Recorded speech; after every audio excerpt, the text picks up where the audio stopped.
வணக்கம். இப்போ என்ன ரெசிபி பண்ண போகிறோன்னா இஞ்சி பச்சடி.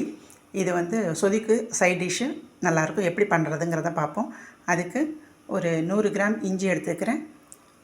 ஸ்டவ் ஆன் பண்ணி கடாயில் 100 கிராம் நல்லெண்ணெய் ஊற்றிருக்கிறேன். இப்போ இஞ்சியை அந்த எண்ணெயிலே நல்லா பொரிக்க போகிறேன். இஞ்சியை பொரிச்சு எடுத்தாச்சு. சூடு ஆறினோடனே மிக்சியில் அரைச்சிக்கலாம். இப்போ ஒரு தாளிப்பு கொடுத்துக்கலாம். வெந்தயம், வரமிளகா, கருவேப்பிலை போட்டு தாளிப்பு கொடுத்துடலாம். இப்போ தாளிப்பு கொடுத்தாச்சு. இப்போ சின்ன வெங்காயம் 100 கிராம் ரவுண்டாக நறுக்கி வச்சுருக்கேன். இதை சேர்த்துக்கலாம்.